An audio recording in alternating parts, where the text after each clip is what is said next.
Good morning, good afternoon, good evening. It's another Wednesday. It's another weekly tech forum sponsored by Love My Tool. I couldn't be more excited today. We have just, well, not we, but most of us have just survived a week worth of Sharkfest, excuse me. So close to the wine country, it's difficult to concentrate. So we're going to try to spend today doing a recap and hopefully throw in a little bit of technology. I know most of you out there who's watches this got this idea that they want to get some education out of this. So we're going to try our best. First of all, let me welcome again Gerald Crooms, a man that needs no introduction. Good morning, Gerald. Good morning. How are you guys? Now you actually survived, right? I'm still digging. A friend told me I should start digging up. So. Okay, talk about digging up or digging down. Tim, good morning. Good afternoon. I'm being quiet. You were a hero in our eyes. You made it out there. The parts are still coming back. Just got a package this morning. But you know, in a room full of technical people, you were the most alive. I mean, you were out there, you were outrunning everyone. It was an amazing sight. Inspiration to us all, man. And the funeral will be next week. And then there are two other people on the panel that also attended. Chris Greer. Hey, Denny. Good morning, Chris. Good morning. So we heard you took a lot of video, a lot of pictures, so we're going to try to set a price. And yeah. I mean, this is how it works in Love My Tool. The video, the capturing is free. It's the editing that costs money. This is true. So I'm still buried under a few of the videos, the keynotes, and things like that. Yeah, but you know, this is how the premium model works for us, right? The freemium model works for us. If you have things that we capture that you don't want to online, now is the time to pay. Yeah, exactly. But we'll start to populate that stuff out there by next week. Yeah, and then we have another panel, John Brosnan, who's the first time on this panel, but also the first time in Sharkfest. Good evening, John. Good afternoon from Ireland, guys. Good afternoon. And right next to you, not only in terms of where you guys are on this podcast, but geographically is Paul Offord. Good evening, Paul. Hi. Good to be here. I'm looking forward to the session. This is another first that we actually have two people on the same time zone. Okay, so Gerald, I promise that we'll talk more technology. What did you think of the Sharkfest that we just had last year? Was there any trend technology that is worth mentioning? There were a couple more sessions on SDN type stuff this year. I mean, we had one talk from Steve Riley from Riverbed about SDN specifically, but we also had a couple of talks, like Rich Groves talked about his sort of distributed capture system, which is built on SDN sort of technologies, and I thought that was interesting. Would it be okay if I ask what SDN stands for? Software defined networking. I see. And this is obviously a new trend. So how do you think the Wireshark community is reacting to this? I mean, it's just another trend. I mean, from Wireshark's perspective, you know, the packets are always going to be there, and like everybody says, the packets never lie. But I don't know. The big concern I have with the trend is, you know, how we're going to do capture and how we're going to do it effectively. You know, if you look at, say, Amazon's solution, you know, their virtual private cloud solution is sort of like an SDN, but it doesn't really let you capture packets. And if you look at OpenPacket and all the, you know, sort of more open source solutions, they actually have packet capture as part of the specification, which I'm actually happy about. Mm-hmm. But that's not a new trend. I mean that's not a new thing in the sense that what makes a network robust is to let the packets go wherever they want to go.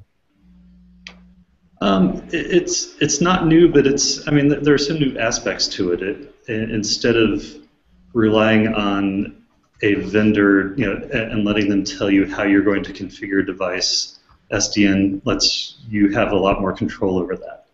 Mm-hmm. Paul, you have any exposure to that side of the network? Sorry, was that directed at me? Yeah. I was just wondering. Well, no, I want you to ask a technical question. I ran out the soft ones. Very, very little so far, but I am interested to ask Gerald, what will happen about things like the UDP tunneling and where you get the virtual overlays on the SDN? Will Wireshark eventually be able to see inside those tunnels? Because I noticed that some of the Cascade products can't they? That I have no doubt. I mean, people are always contributing stuff to Wireshark, and I'm sure that functionality will, if it's not there already, will show up eventually. Just because that's just the nature of the project. If somebody has an issue with the way they're seeing packets, it's really easy to code around that and then contribute that back to the project. Okay. Yeah. Okay, it's just that I can see there being problems in the future where the visibility of the network traffic, I mean, there's a big enough problem at the moment with the increasing amount of use of encryption, which is a real pain for us because people are very, very reluctant, obviously, to give you their SSL keys, so decoding can be a bit of a challenge, or can't be done, really. Yeah. So this is just, this is another area where if we lost visibility of what's traveling over the network, I mean, I don't doubt that it'll be there somewhere in the byte dump, but obviously we'd like something a bit more readable than just having to start hand decoding packets. Oh, sure. That will take me back about 35 years to where I started. So, yeah. So it's, I think there's some interesting things coming up, particularly in that area. The whole SDN thing is quite interesting to me. Sure. Well, I mean, if you look at the browser side, both Chrome and Firefox, if you download a development build, they can dump out the session keys for each SSL connection, which Wireshark can read. People from both teams have contributed support for that to Wireshark. So, somebody's going to need that, and somebody's going to, add that support at some point. Yeah. Okay. Yeah. So I was surprised last week at Sharkfest how decryption or encryption didn't come up that often, Paul. Actually, it wasn't discussed. Like Vince Cerf was talking about forensics a lot, for example. But I was surprised how little encryption was mentioned. Actually, I tell you what the problem is. The trouble is, if you take something like .NET remoting, when an application developer now codes a connection between two .NET components, setting encryption is simply ticking a box. And of course, they just say, well, we're bound to want encryption, so we'll tick the box. And there's no real thought goes into, well, what impact does that have on the supportability of the product? So you find that more and more application traffic is being encrypted, but nobody's quite sure why. It just seems to be becoming the default position. And I think that there needs to be more discussed about this, because I do think there should be some pushback towards the developers saying, by all means, if you must do this, then do it, but just do bear in mind that it's going to introduce problems if you have to do some deep packet troubleshooting. And that could slow up fixing the product. So, yeah, I just think there needs to be some thought go into it. I think the trouble is that there's so many, there's so much in the headlines at the moment about security that obviously this is a very touchy subject, and people are very keen to be seen to be doing their bit for the whole cause and securing their applications. But I don't know. I think there's a balancing act to be had here. And after all, sorry, Gerald. The final thing I was going to say was the actual threat of capturing traffic on a network. When you bear in mind that if I wanted to capture traffic in a data center, I've got to get through the data center physical security. I've got to get an analyzer connected into the network. I've got to get someone to set up some spam ports for me before I can even see the traffic. So And you sort of compare that with the fact that I can walk into the office with a thumb drive, plug it into the side of the PC, and download the customer database. You know, so I think the network security side is an easy target, but it causes problems, and I don't think anybody's really reflecting that back to the industry. Sure, but the thing is, though, I mean, you know, we're well past the point where if you go in and say, "Hey guys, can you turn off encryption?" People are going to look at you funny. So definitely, you know, on the one hand, it makes, you know, Wireshark's job harder, but at the same time, if it, you know, preserves your privacy and increases security, then that's, you know, I'll take that trade. Yeah, don't get me wrong, I don't mean security outside of the data center. I just mean you know, server-to-server traffic more and more. The only time you don't see it is typically between application servers and databases. You hardly ever see that being encrypted. But you know, web tier to app tier, or you know, app tier even to a web service, you often see that traffic encrypted. Yeah, it's only in very specific environments that I've seen that it be decreed that you have SSL everywhere or encryption everywhere. But you're absolutely right, and you know, and when you have your traditional tiers, typically those communications, you know, between your application and your database aren't encrypted. No. Yeah, some of the OTV, the overlay transport visualization now in Cisco and several other manufacturers are time-based. So if the span port mucks with the time and you try to record it, it won't be there. Encryption's crushed. So span ports aren't going to be acceptable for most advanced encryption monitoring at all. It just won't work. It'll be like an RTP flow looking for the timestamp comparison. That's what the government's using now in some of its new places. So. Okay. I'll have to think that through. I'm not quite sure what it means. I don't have to deal with such high security stuff at the moment, or not very often anyway. So. Yeah, well, it's just beginning. It's not. I just saw it in 2 different locations. I've heard about it in 2 different locations. I haven't seen anything.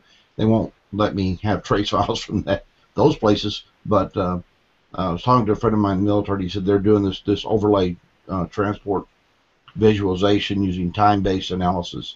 And if you don't get the frames through the span port for some reason, timing crushes the frame or changes something. I don't know. I haven't seen it, so I'm just repeating what I was told.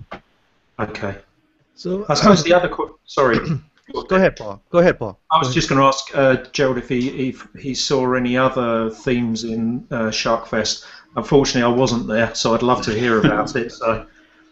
I actually spent a lot of time with the core developers, and we talked about the project. We actually got a lot of things discussed, as far as the where we're going with the project and things like that, and some of our immediate stuff. So, but I did go to a few of the sessions. I saw Tim's, for example. Tim gave a great presentation on the history of our industry, essentially. But a lot of time I spent was with the developers, because that was one of the focuses of the conference, is to get the core developers together and let us meet. Gerald, I suspect that in a project such as in an open source project such as Wireshark, your conversation with your colleagues, your fellow core developers, will be much on collaboration, but also much on prioritization. How do you prioritize? Everybody has the features they want in. How do we work together? So what do you think come out from that discussion? You spent 3-4 days with them. That you think we will start to see in the next 12 months?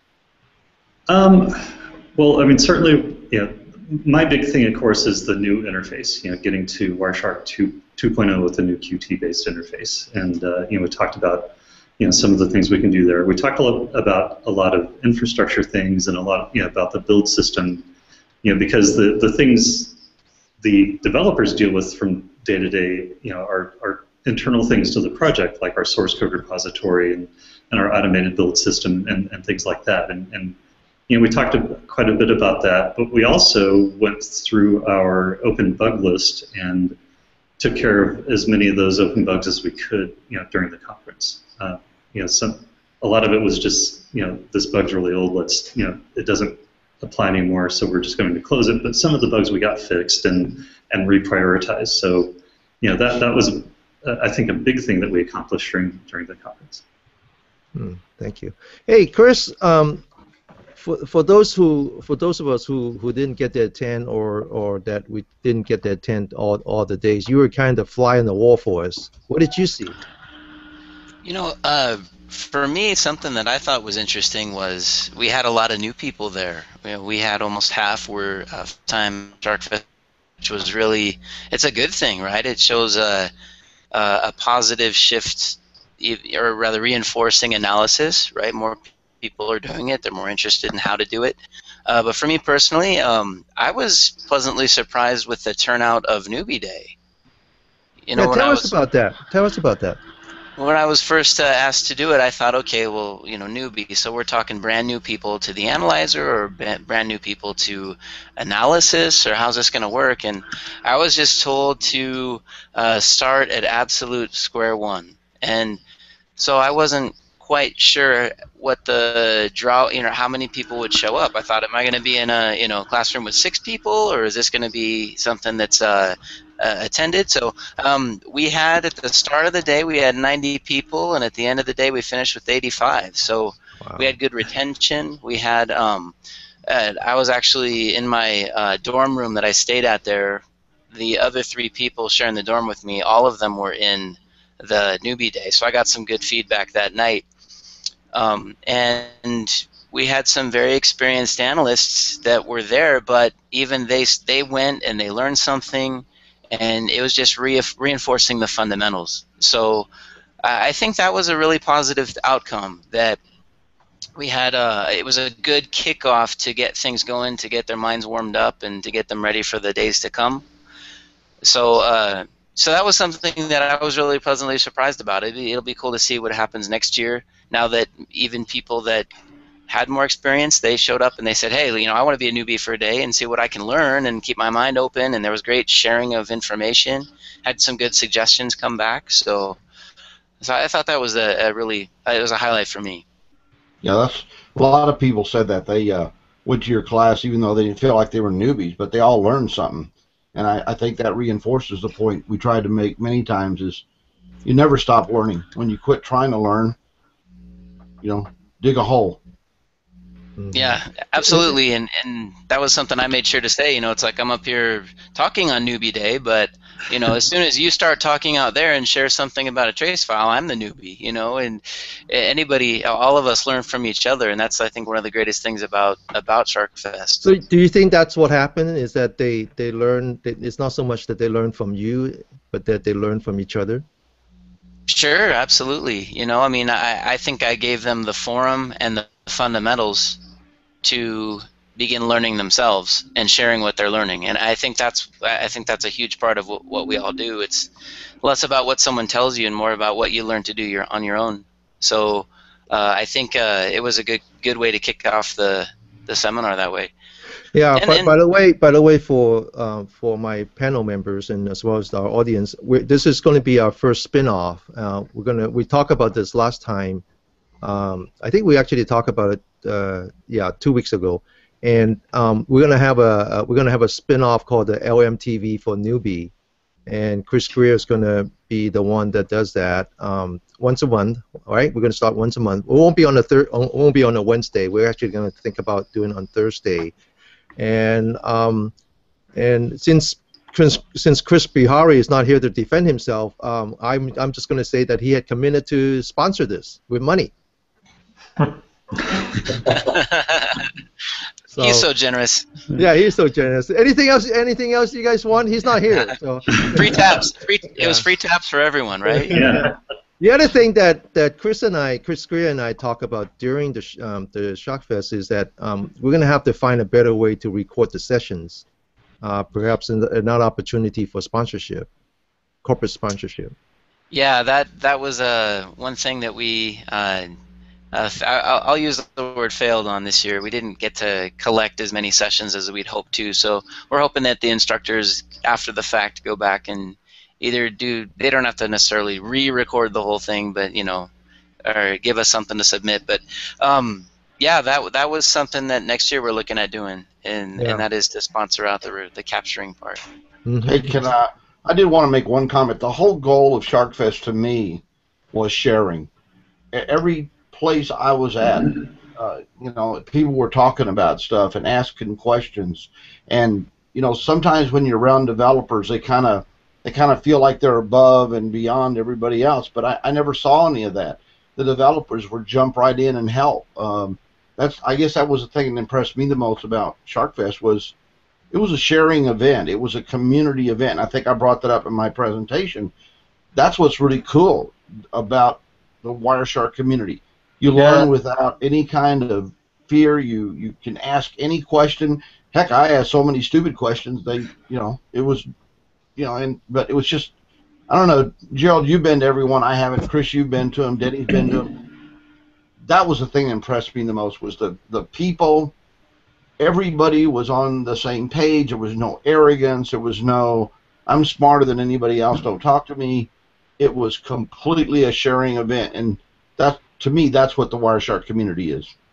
That's something at the beginning of each conference that I try to stress. They shove me up on a stage, and I tell people that the whole point of the conference is to share it and to talk to each other. And technical people a lot of times are very introverted, but we've been very successful in getting people to talk and to share, and that's, I think, one of the wins that we have every year. Yeah, and introverted like me, right?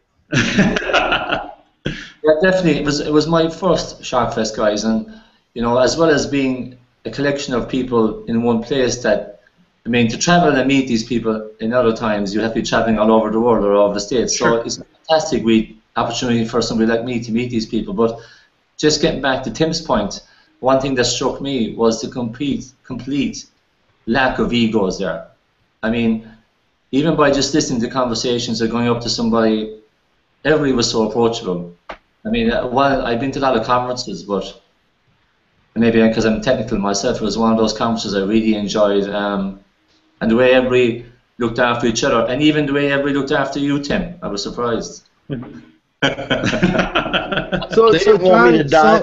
So they didn't want to have a funeral for me, John. They didn't want to have the funeral in California. Yeah, we don't want to do that in California. So John, tell us about this is interesting. You're there for the first time, and you're not a presenter. You're just so you obviously were free to roam around the conference and listen to different presentations. What were some, again, focusing on the technology, what were some of the things that you thought that was worthwhile to you, that pay for your trip? It was only a few weeks beforehand that I was talking to one of my colleagues here, Dara, and he was on vacation.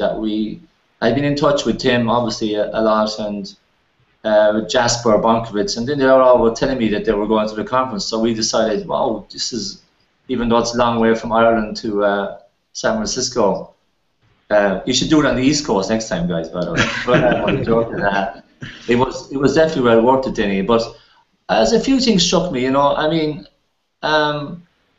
was that how technical some of the sessions were. Obviously Wireshark, and I'm an engineer by background, is very technical. But the value that people gave, and the research that there was a guy, for example, who had done a lot of testing on fast packet capture and kind of at 10 gig and putting it to a system, and the tests that he had done, and the thoroughness of it, and how much data he shared with people.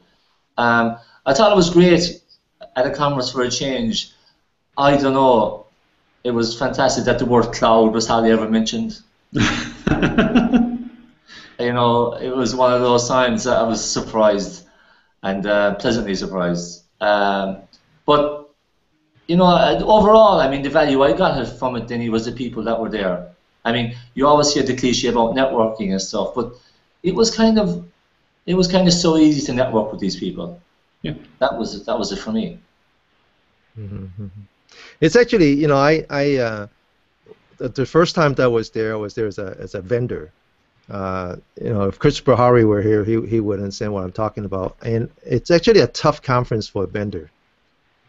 Because I think it comes back to everything that we've been talking about, just sharing and I wouldn't say complete lack of ego. That's not my what I saw, but I did see this subsiding the ego, putting aside for a few days. But as a vendor, the toughest part is to earn people's respect. That when you go out there as a vendor, everybody knows you're a vendor, and you really have to earn your respect, and you do that by, first of all, respecting other people's time. That they're not there to just hear your pitch; they're there to learn something. And if you can't do that, then it's best that you put all your money in something else, right? Yeah, you're right, John. Yeah. I mean, I think the less you pitch as well. I mean, I went there just to see what it was like, and not try and push anything or anything like that, because people just push. I just don't like doing that. But I think that it's just if you get some really interesting discussions, and the less you try, the more you give, the more you get. Right? That's basically it. Yeah, but the thing is, I think if you go into this as a vendor expecting it to be like any other conference where you send salespeople, you're going to fail. Right. Instead of sending salespeople, you should send technical people, like engineers or support people.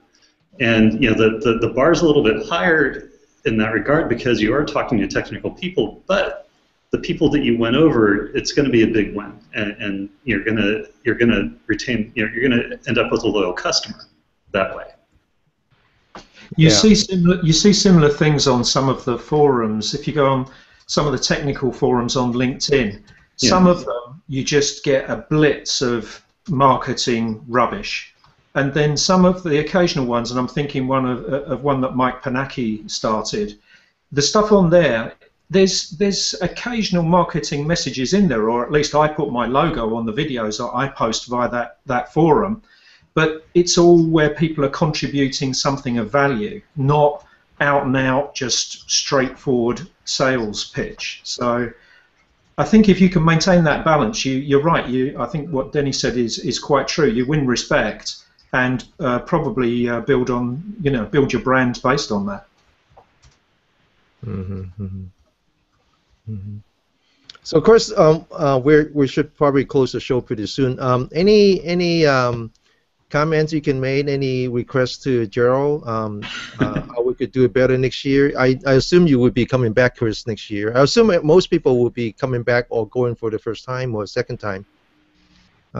You're actually, Chris. Actually, this is not your first year at Sharkfest, but it's your first year where you play a major role. Congratulations. Thank you. It was an honor to be there. To be up there and in front of the people that I call mentors was humbling. So got some great feedback.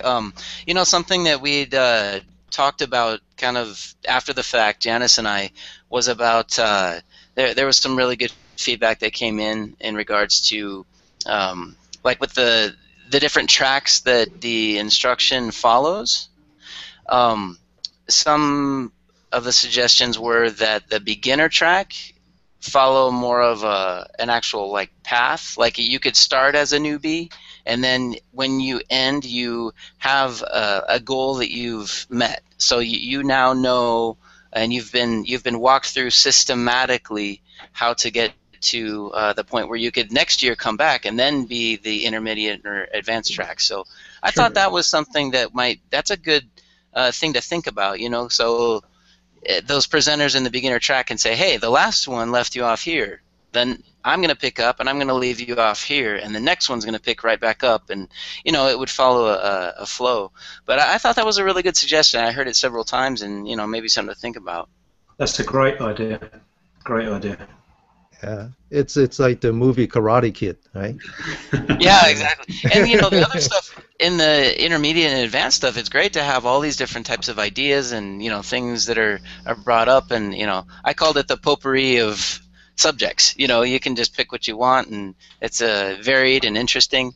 But just to leave the beginner where it should be. Because I will say that was the one negative feedback that I got from Newbie Day, is that there was a couple times that I took it a little too far. You know, went to more intermediate advanced, and it was to fight that and to keep it beginner, so we don't lose people. Mm-hmm. So Tim, are you going back next year? Because then, if you are, I will sponsor the last day of the show called the Day for the Oldies. Well, I mean, certainly I have to live that long to do that, so that's my intention. We don't want you to be dead and be out there at the same time. So, yeah, one thing I did, and I think I mentioned it to Janice, Chris and I think talked about it, was it'd be really nice at the end of each day, or even at the end of Wireshark, that we had like a notebook that went along. So if you were following the beginner classes, you had a notebook that kind of took you through with some questions and answers, and maybe some questions to be followed up on. And I thought that was good too, because that kind of gives you some tangible thing to walk away from. Because a lot of times you open a trace file and you look at something, you know, like Laura does. You got a manual. You walk away with answers, not just, oh, I forgot how to do that, damn it. We did it so fast, and, you know, so that was something I thought was great. And to answer your question, Denny, if I survive, and I'm hoping that I'm, you know, going to be more capable next year, and I really would love to go back, because I'd like to see Paul, I'd like to see John again. Chris is always fun to be around. Hell, I hadn't seen you in 8 years. And Gerald got to pick on me as much as he possibly could. He introduces me as, I met Tim because his company was a pain in the ass. and I wasn't sure if he meant the company or just me. But I lived up to my expectations. Listen, you know, all of us had worked for companies before. It wouldn't, you know, I mean, you don't want to be the one where Gerald says, well, he had a product that really was the genesis for Wireshark. That's not a good introduction. But you know, it really is true, and I go back to this more and more, because at my age, I always look for people to work together, and you know, that's why you and I started Love My Tool. It's not a website; it's a consortium of trying to educate people, and it is an important point that Joe brought up. My company, I didn't know anything about it because I ain't a programmer. I can barely do a light switch, okay? And we found out that my company was doing something they shouldn't have been doing. And I called Gerald and said, hey, you know, I have no clue what to do. You tell me how you want me to fix it. And I lived up to my word, and that began a great friendship. So to me, that is the antithesis of the Wireshark community. And if you're not on the board and you're not watching all the stuff going on and emails going back and forth, and I brought this out in my presentation, when I started learning about technology, I worked for a company called Shell Research, and you could ask any question in the world. And even though they were stupid questions, people helped you find an answer, but they didn't give you the answer. They guided you to learn. And that's what I see in the Wireshark community. That's how I see Gerald. That's how I see my buddy Chris. You know, even Casey over there. He does the same thing, teaches people. And so to me, that is why I would go back to Wireshark before I went to any other show. And but I'm not sure. I realized I did not introduce Casey at the beginning. Well, sorry about that. He was sleeping anyway. He's trying to wake up. He's working all night long now. So, but if I'm invited, I'll be there if I can. So let's try to close the show. Let's just go around the table. So Paul, you go first. What's your any last thought? Yeah, I hope that Sharkfest continues from strength to strength, and I'm going to do my best to be there next year. Good. And John? Oh yeah, definitely. I would. For my first time going to a conference at Sharkfest, I would definitely go back, and it's definitely worth the time and the effort, and no matter where it's on. I assume it'll be in the States anyway, and great collection of people. It was good fun. It was great working with Chris, and we won the scavenger hunt. That was good fun. It was everything. It was a lot of good fun. I really enjoyed it. And Chris? Oh, absolutely. I mean, it's the event not to be missed. So Yeah, if I'm invited back, then I know I did okay, and if I'm not, then I'll go anyway as an attendee. And Casey, again, apologize for not introducing you at the beginning. Denny, that's fine. I'm David amongst Goliath in this panel here, so it's some days it's best to sit back and be quiet and just listen. You know, it is a team effort for all of us to share with each other, and the biggest things that we learn from each other. Okay, thank you, Casey. And finally, Gerald, we'll let you be the last. Two Close things. the show for us. Yeah. Sure, two things. One, I can't thank Janice Spampanato enough. She's the mother of Sharkfest, and she's the one who puts it together every year. She's already working on next year's, which is amazing to me that she would start working on that so soon. But she just does a wonderful job every year, and I can't wait to see what next year's is going to look like. And second, Sharkfest shows that Wireshark is very much a product of the community, and it reflects. It's not just an application. It's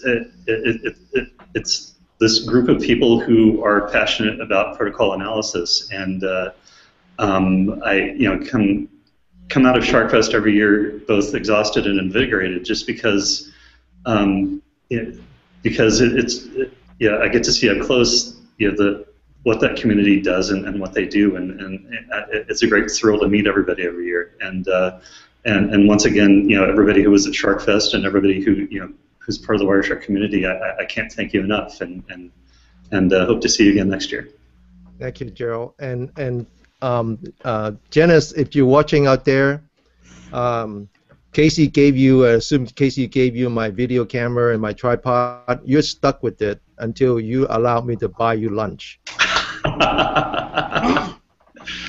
And then I would take you to dim sum like you'd never had dim sum before. Okay, so with that, Tim, anything else? I realize I didn't give you a chance to. Now, just God bless you all and all the developers and all the people that work. And Janice, like you said, is just incredible. I think we need to give her tranquilizers, but the girl is freaking incredible. She takes everything on her back. I mean, and I don't know.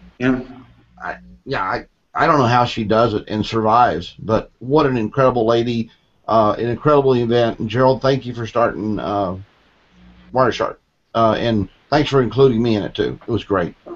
Okay, so with that, Janice, thank you again. Thank you, Gerald. Thank you, Chris and John and Paul and Casey.